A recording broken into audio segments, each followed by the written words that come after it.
Welcome to Raw and Uncut podcast with your hostess, me, and Rob.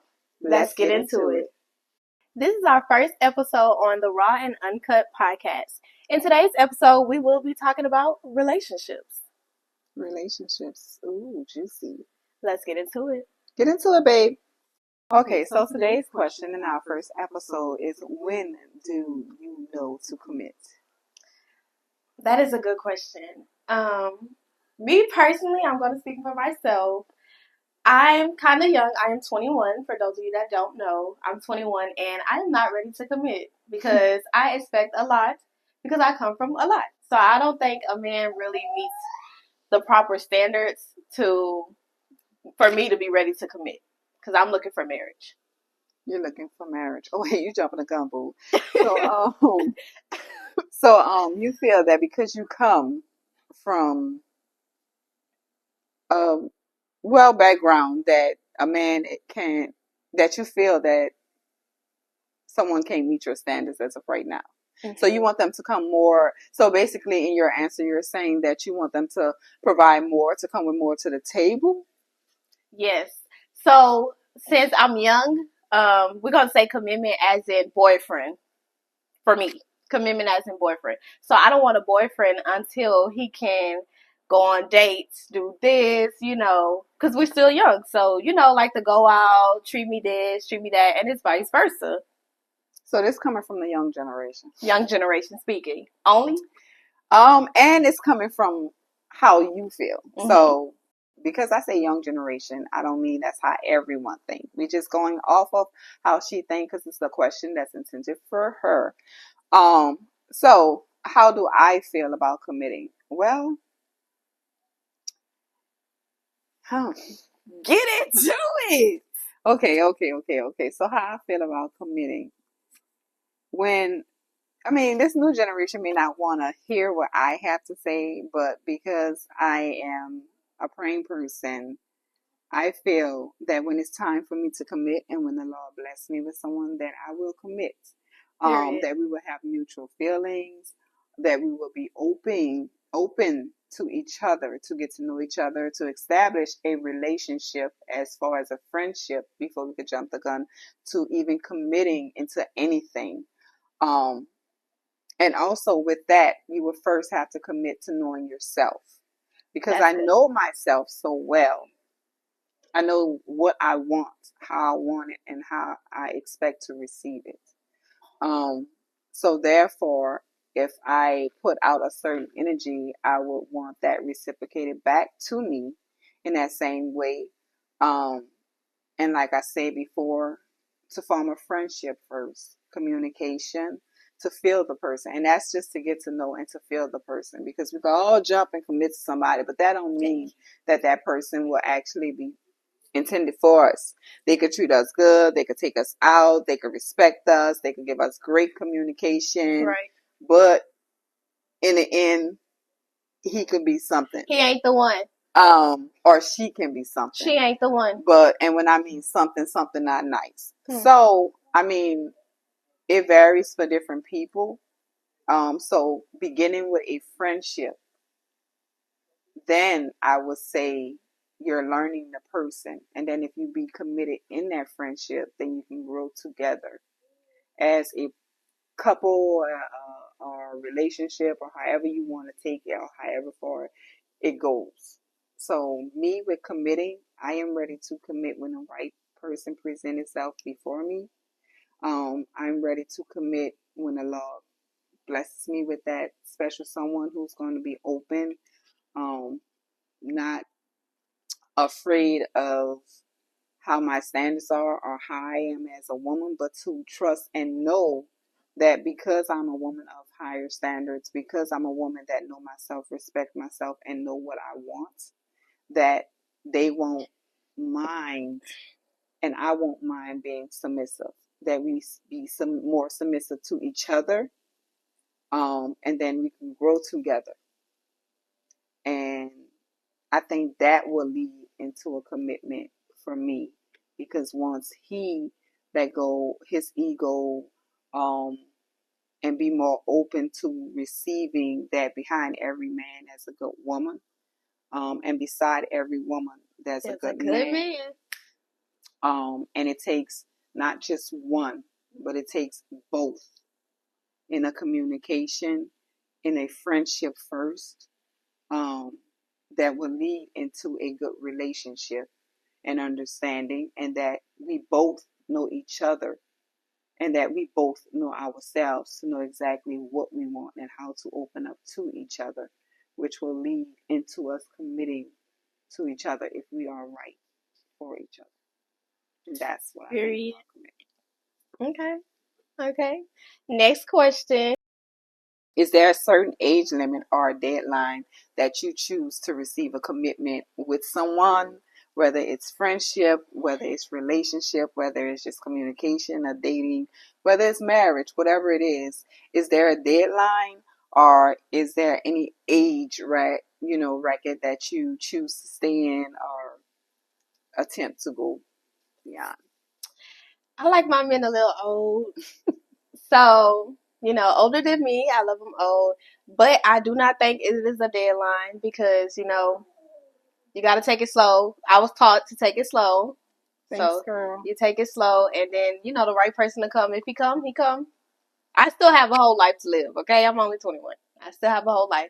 So I don't think it's a deadline. But I am ready to date. I'm ready for dating. Commitment-wise, down the line, marriage long down the line.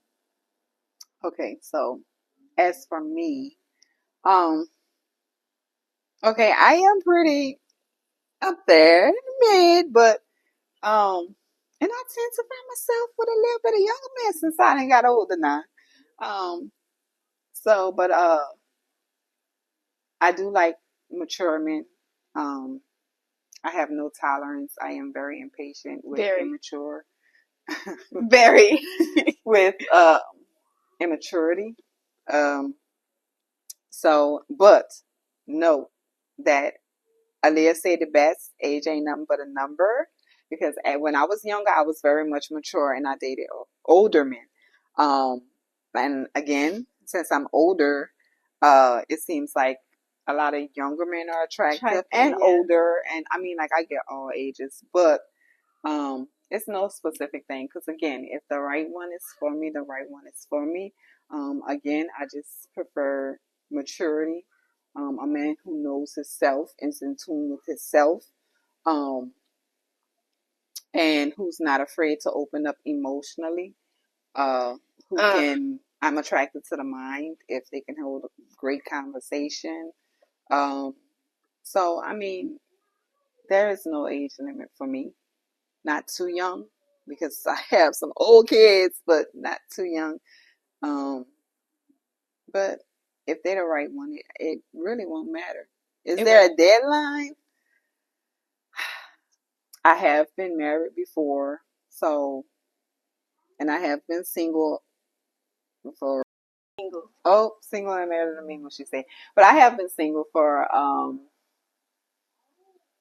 18 years, I would say. No, 19, 20 since Katrina.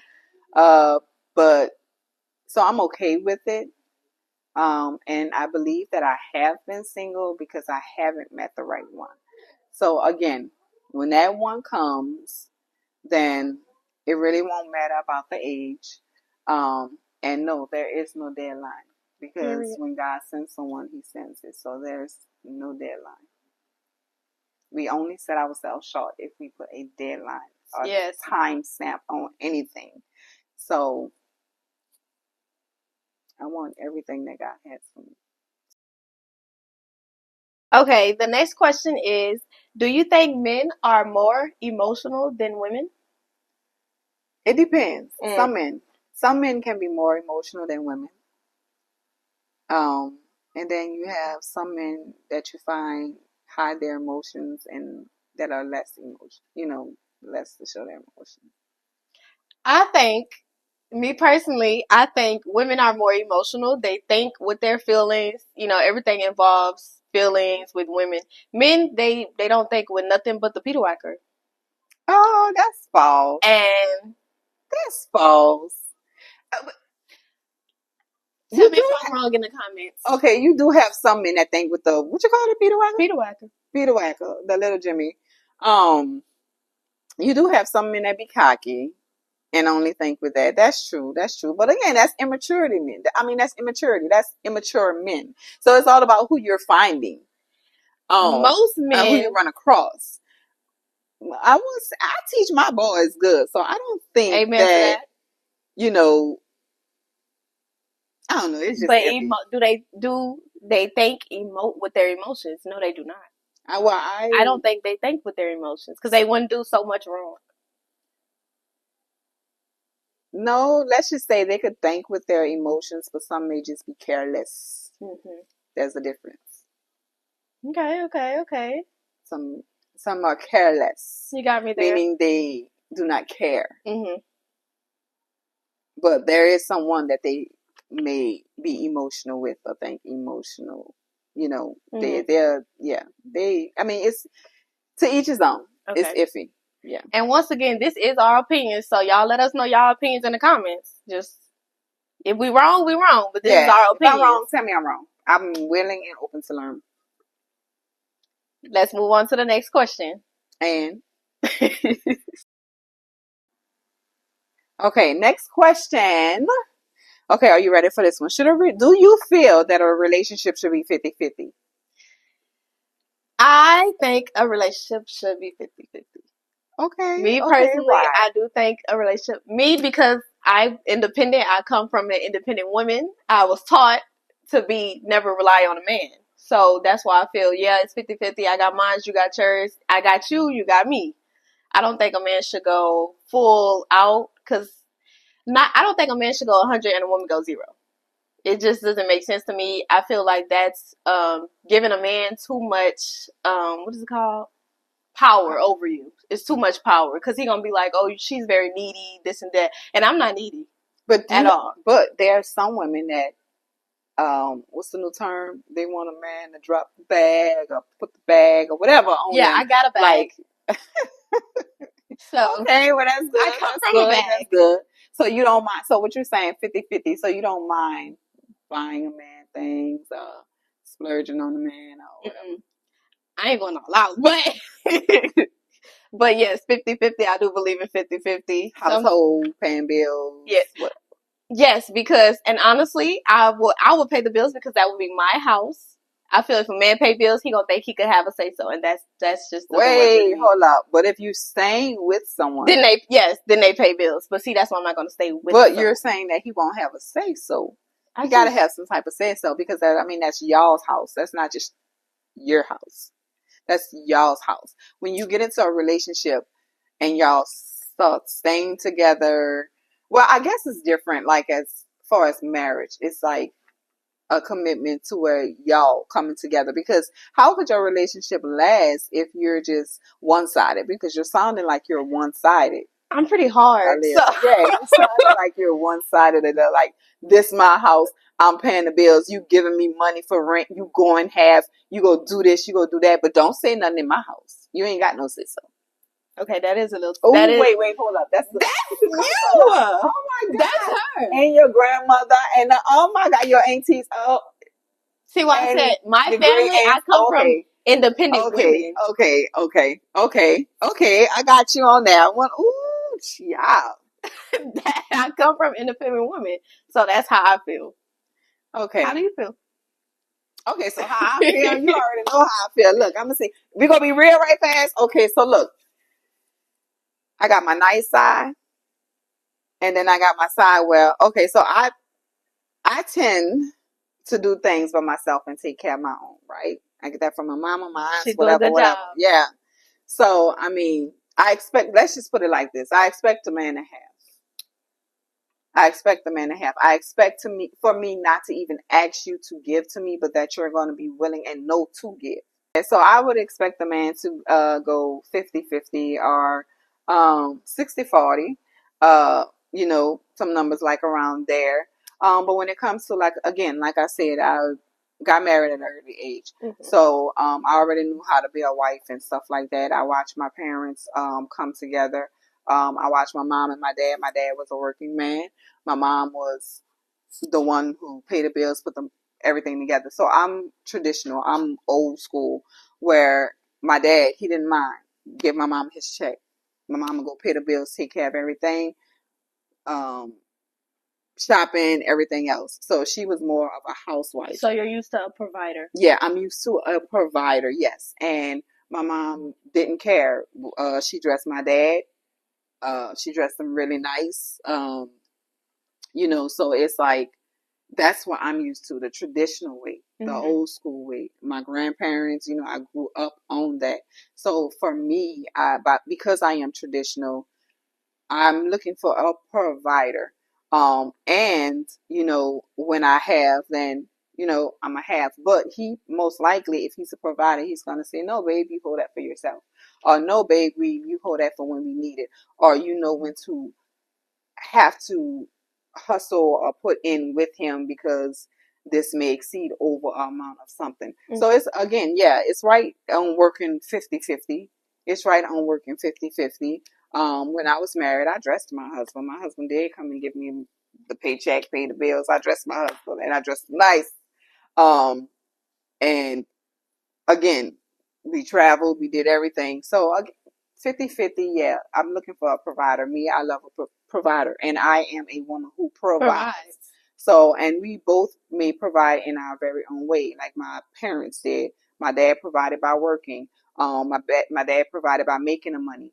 My mom, she provided by providing an establishment that was well grounded, well kept, for her children, and especially for us to get anything that we want and needed that we never even seen where there was an issue between them, if there was any issues.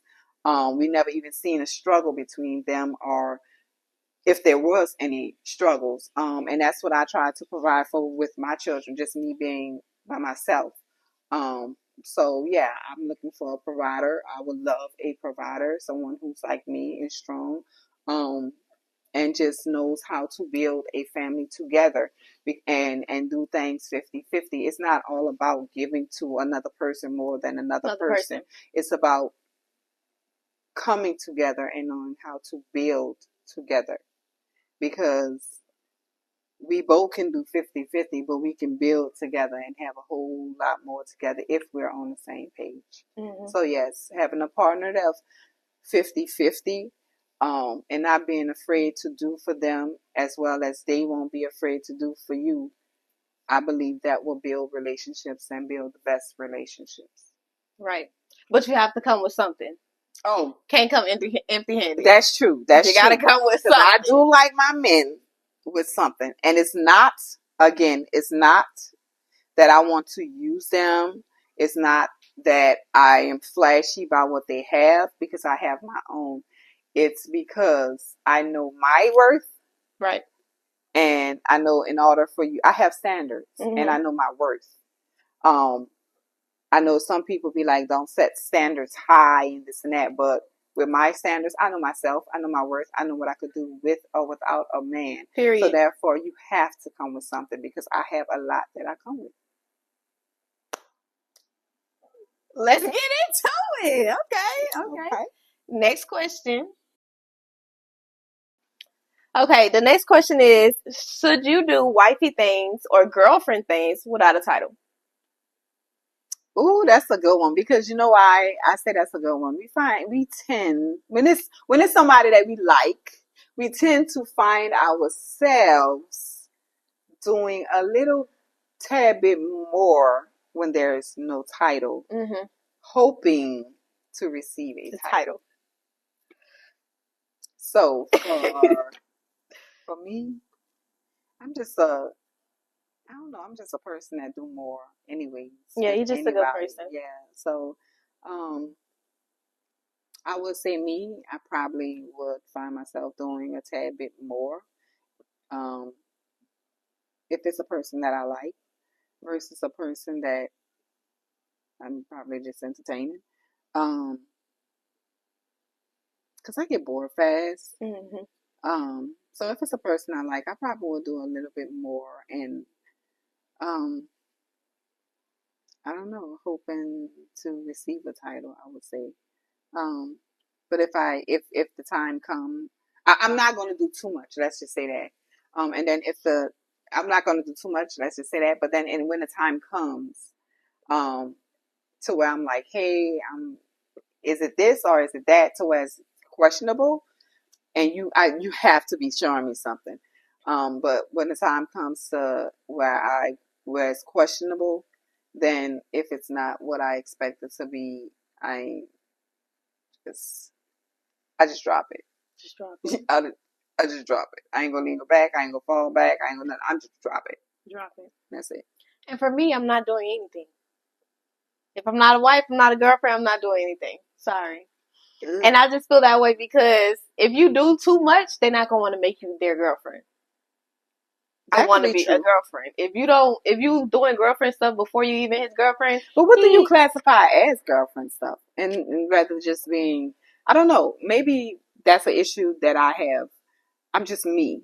So all around generous, nice. I'm just me. But what would you say would be girlfriend stuff? Like I don't like cooking. I cook. Yeah, I like cook for my cooking. kids. Yeah, you gonna starve. Cleaning. I clean.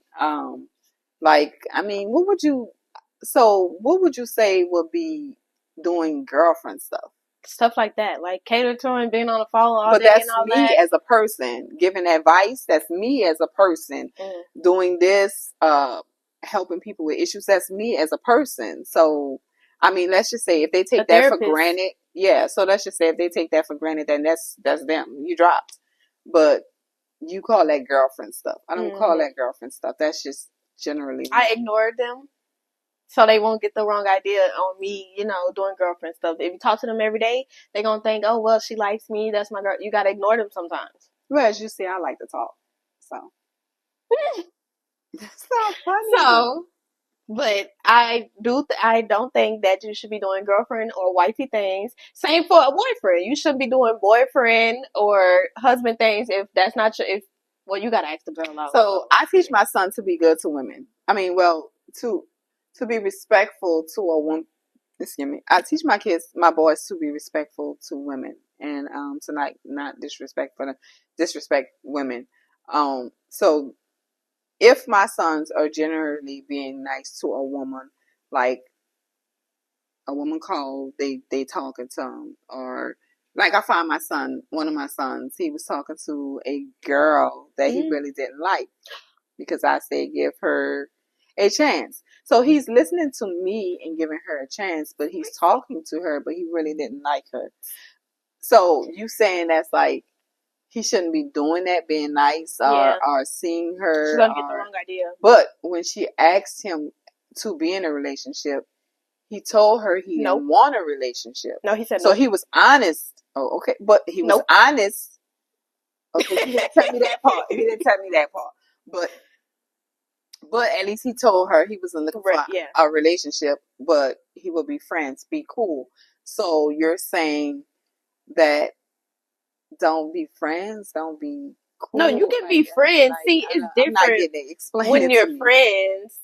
Friends, you can check on that person, this and that. But friends, it be every now and then. If you constantly texting someone every day, they're going to develop feelings. When feelings come along, you're going to be doing more than what you think. You're going to be thinking it's a title when it's really not a title. I don't think texting every day will, to say, build a title. It'll build feelings. I don't even think it'll build feelings.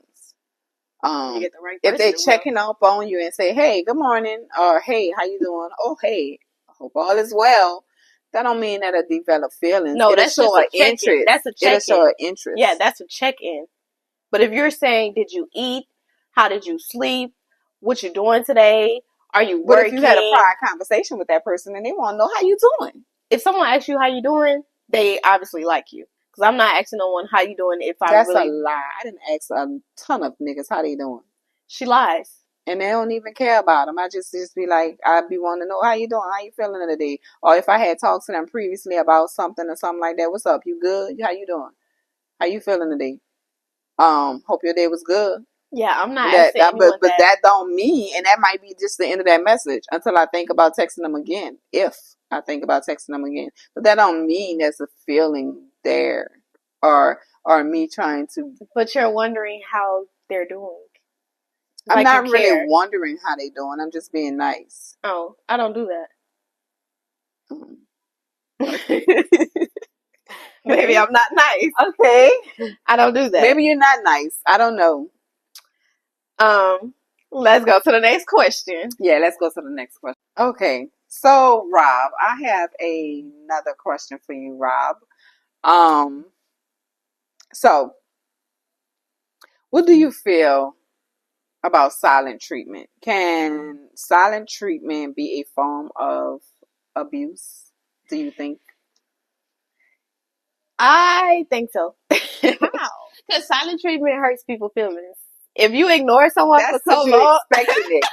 That's because you expected it. I'm gonna drink to that one because that's because she expecting it. She getting her own feelings, baby. If you believe that silent treatment is a form of abuse, that means you and your feelings that you want more or expect more from that nigga. Oh, from that boy. no, speaking from anybody. That's if a man is left on silent treatment, a woman left on silent treatment, they're gonna feel some type of way because you're leaving me undelivered. If you like them. Okay. If you don't like them, it don't matter. That's true. It's just like, oh, I tested the waters. He didn't respond. Move along.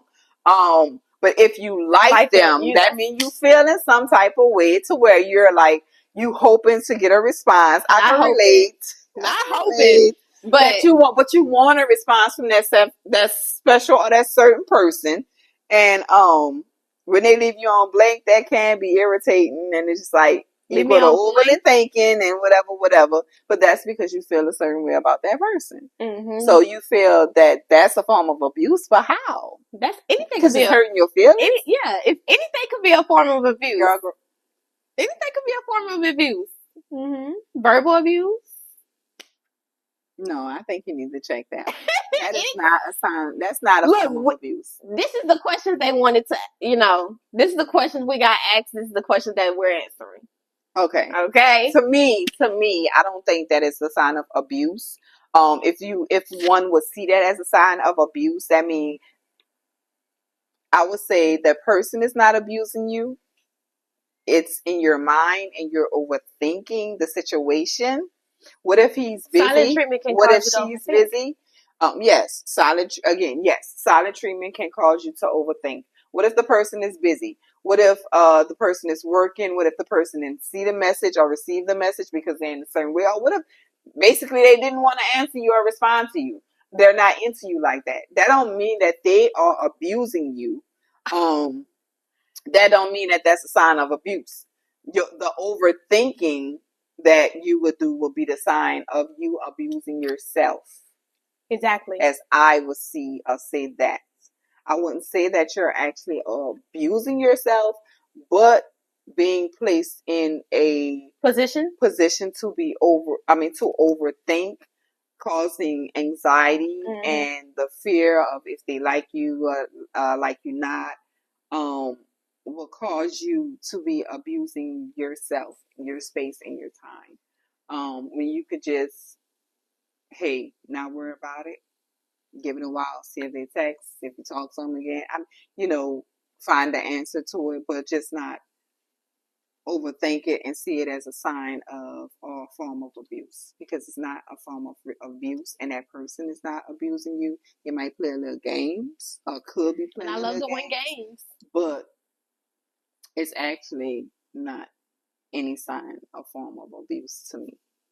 So I say it is, because as it causes you to overthink, overthinking can cause mental things. It causes anxiety.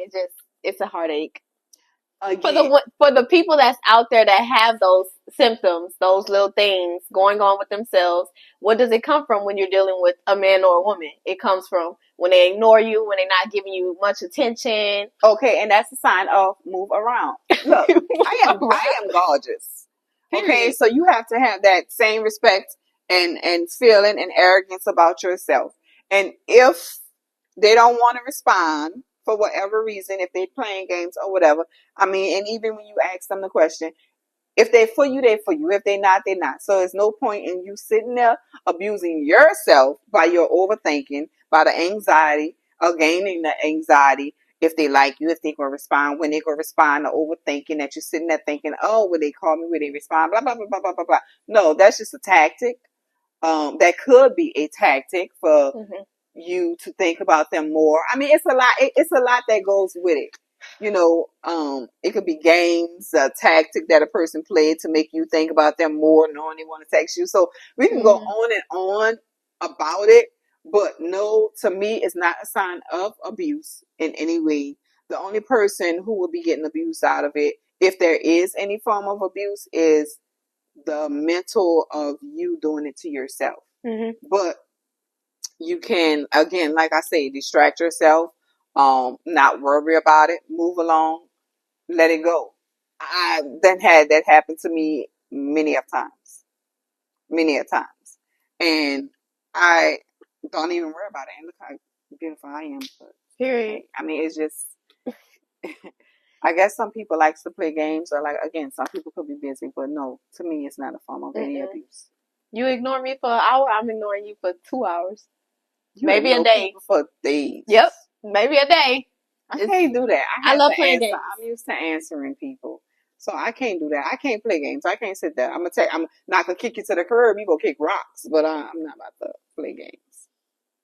Okay, y'all. This is the final question, and the question for me is: should your man or woman indicate what you can wear? Girl, hell no. Baby, my man better love the way I dress. He better love to stand on the side of me from whatever it is that I put on, because guess what? I'm going to do the damn thing when I step out. You ain't going to see nothing bad on my body. I don't like how. Because nowadays they be like, oh, you can't wear this, too short, too this and that. A man can never dictate what I put on.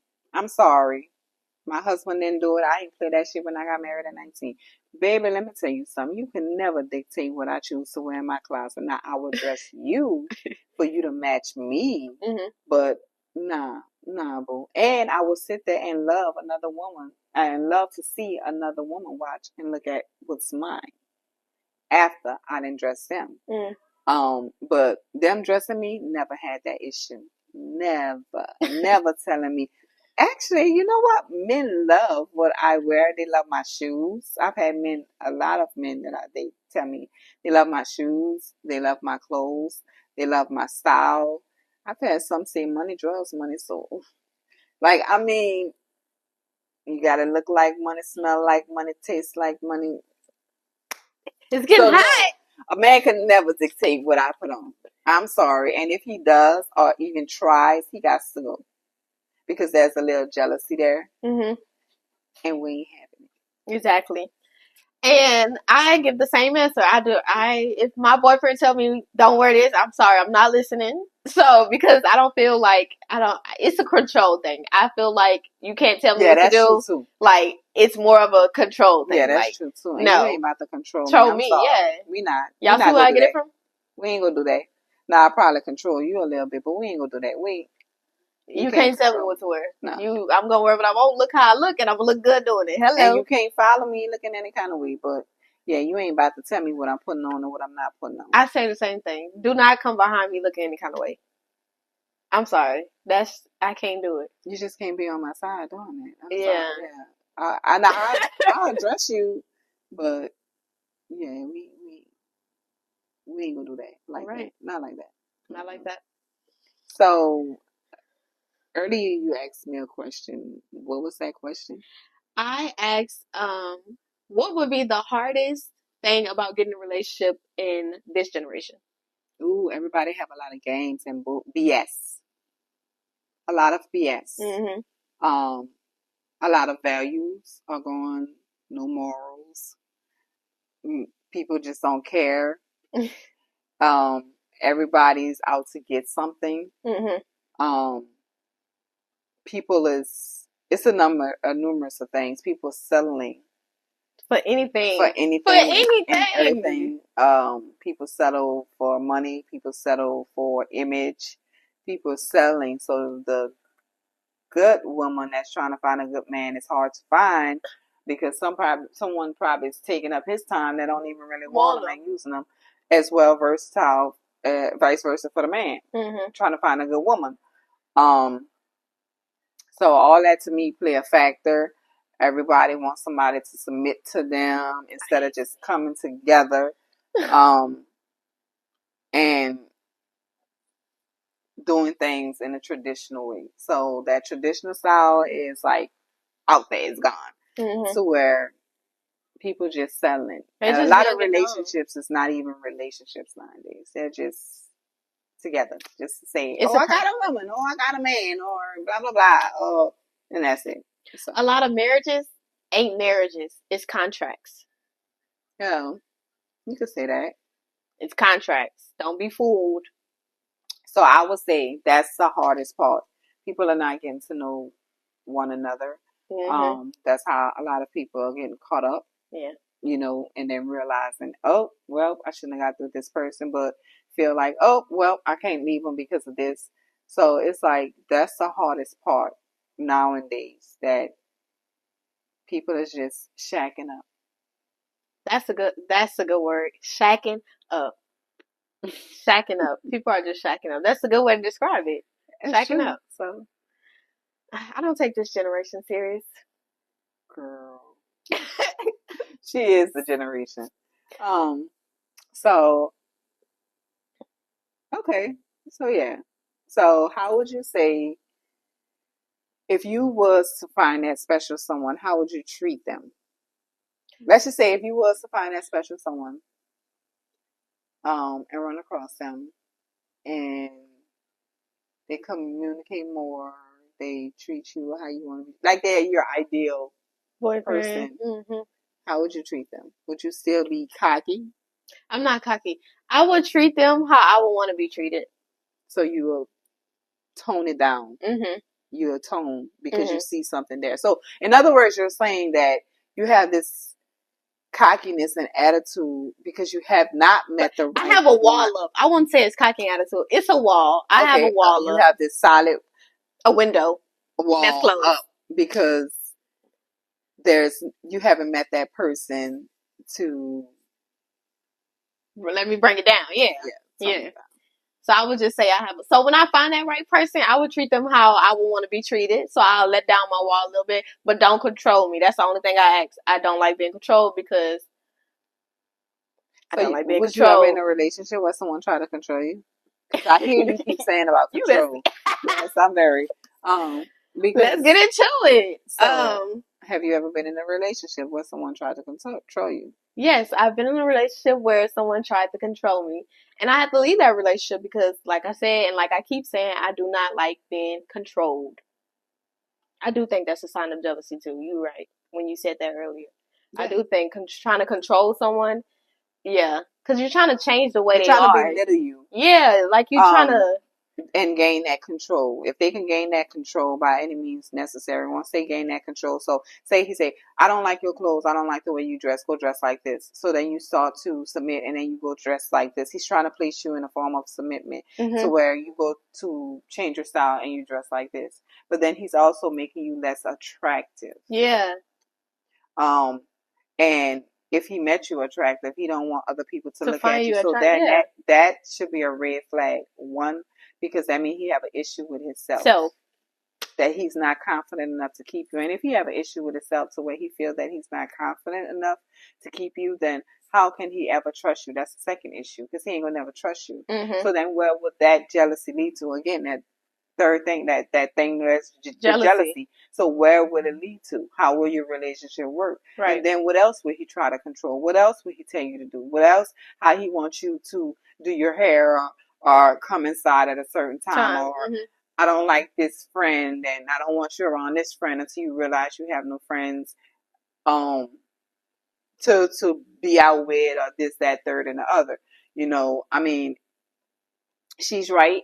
It's a way of them forming, and for a man with a woman and a woman with a man, it's a way of them forming some type of control. And once they see that they have that control, then they think who knows the extent that they'll go to try to gain that full control, and then you end up losing yourself. and or feeling less down about yourself. And then if he say, "Oh, I'm leaving," and he looking nice and want to go out with his boys, then you inside, you at home, and now you thinking of him why he didn't broke you down. Mm-hmm.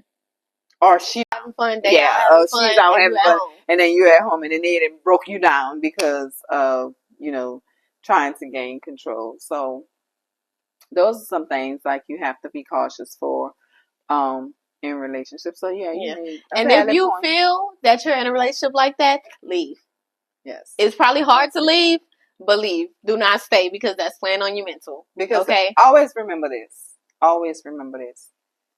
There is someone for somebody. God always have someone for someone. Mm-hmm. You just have to find them, or you just have to be patient. Patient. Always remember that with any situation, you can pray about it, and God will give you the answers to it. So you never have to leave yourself stuck in a situation that's unpleasant to you, or unpleasant to your way of living, or how you may begin to feel about yourself. Mm-hmm. That there's always an exit out of something that is unpleasant or uncomfortable. There's always a way, even if you just have to pray about it. But never let a person place you in those types of positions. Because always remember, I don't care how you look, I don't care how one look, God always have somebody for somebody. You just probably have to find them. And always remember, if it's something that somebody try to make a person be down or feel less worthy, or play on their emotions or whatever, you ain't got to go through that, because baby, you could do bad by yourself if you have to do bad. Mm-hmm. Other than that, sometimes people realize that when they get rid of that negativity, when they get rid of that person that tried to bring them down, they'd be a whole better person without that person. Mm-hmm. So always remember that. And I feel like that's all I have to say. I talk a lot on that question. So. Yes, that is all that we have to say on that question. So we are going to close this segment. Okay. Once again, we are your hostess, me and Rob, and we will see you on the next episode of Raw and Uncut Podcast. We out.